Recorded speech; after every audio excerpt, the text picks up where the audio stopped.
The Bermuda Triangle. A stretch of the Atlantic Ocean shrouded in mystery, legend, and countless disappearances. Ships vanish without a trace. Planes are swallowed by the sky. Radios die mid-sentence. For decades, this region has terrified and fascinated those who dare to cross it. But what happens when someone survives the unimaginable and lives to tell the tale? This is the story of Captain Jonathan Marks, a seasoned pilot who entered the heart of the Bermuda Triangle and lived to recount the extraordinary events he witnessed.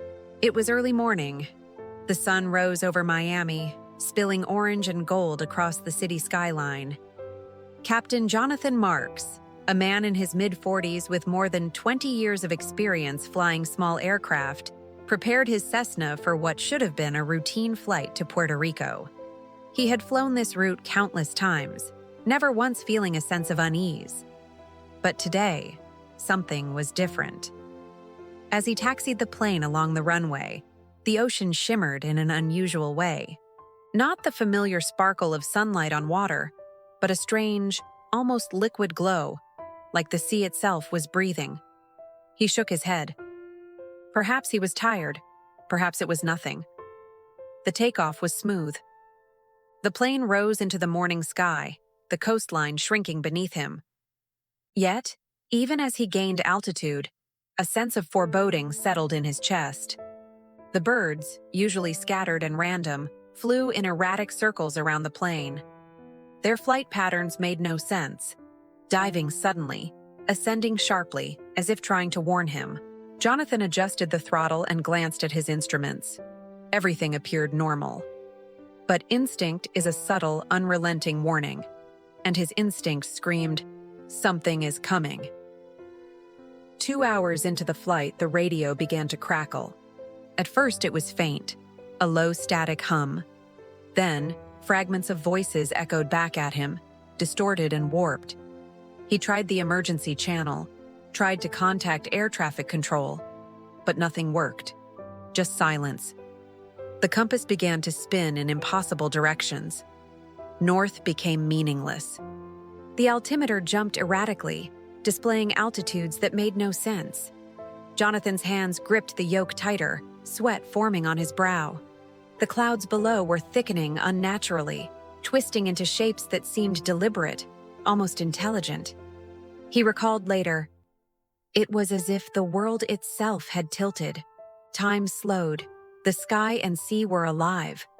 I didn't know whether to be terrified or fascinated."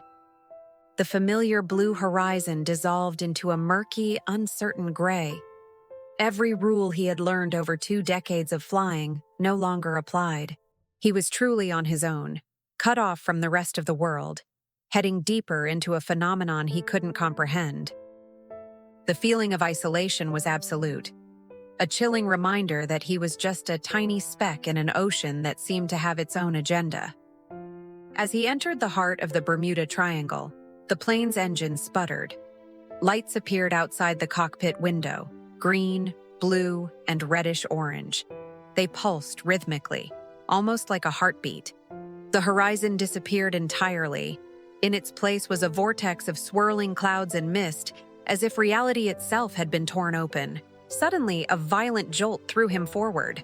The instruments failed completely. The GPS blinked out, its screen going dark. Yet, astonishingly, the plane did not fall. Jonathan had faced engine failures and violent storms before, but this was unlike anything in his experience. He was no longer flying through weather. He was flying through something else, something that defied the laws of physics. His mind raced, trying to find a logical explanation, but there was none. Stay calm. Think. Survive. Keep flying. Don't look down. Don't look out. Whatever you do, don't lose focus. He repeated these words to himself, a mantra against the rising tide of panic.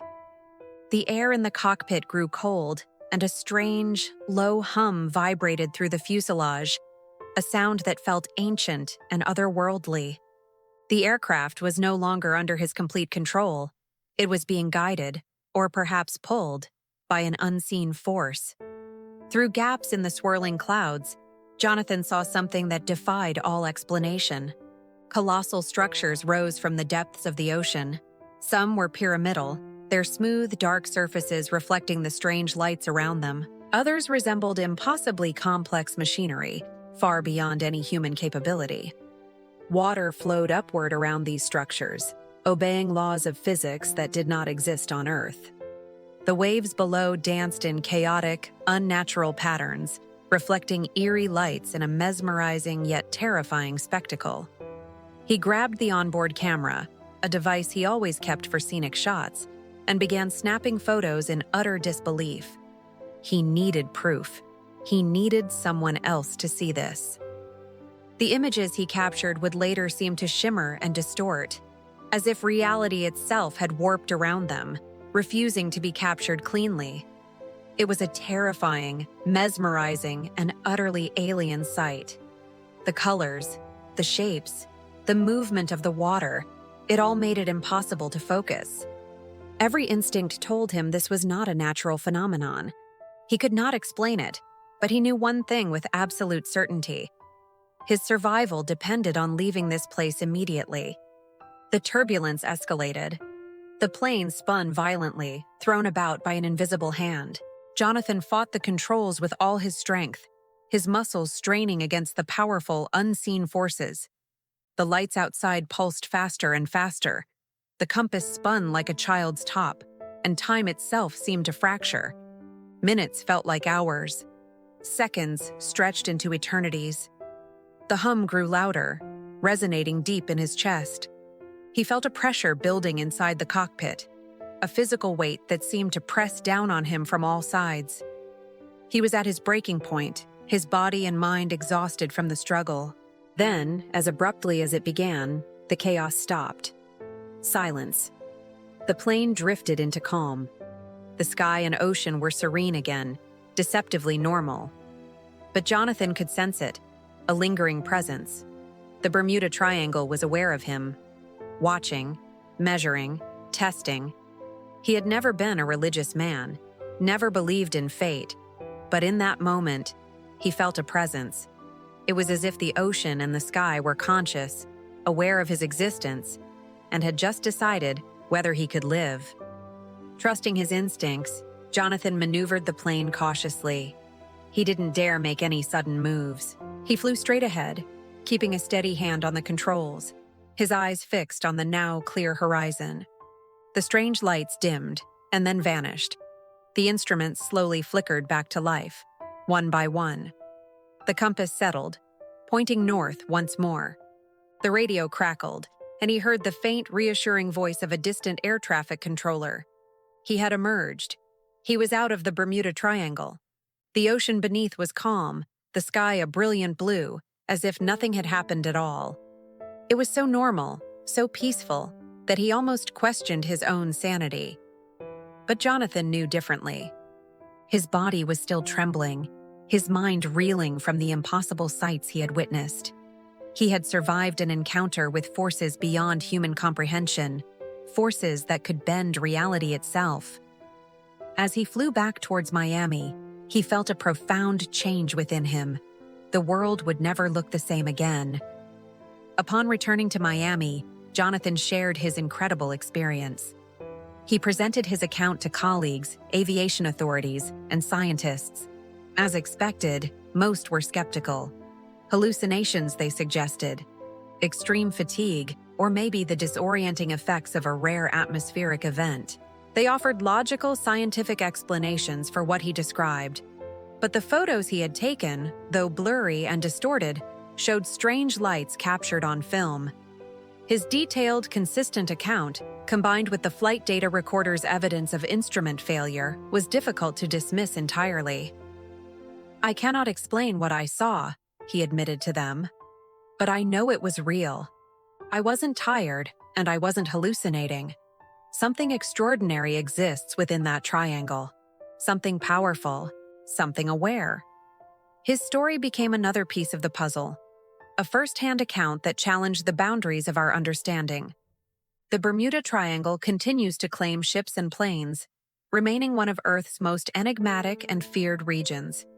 Yet, stories like Captain Jonathan Marks provide rare and valuable insight. They suggest that the unknown is not always malevolent, but it is certainly incomprehensible. It tests the limits of human endurance, challenges our perception of reality, and reminds us that survival is as much about instinct as it is about skill. Some mysteries may never be solved. The ocean stretches endlessly, the sky mirrors its vastness, and somewhere within the Bermuda Triangle lie secrets that defy all logic. Captain Marks survived the unimaginable. Through his story, we get a fleeting glimpse into a world where the extraordinary lurks just beneath the surface of our own, waiting to reveal itself to the brave, or the unlucky. Thank you for watching.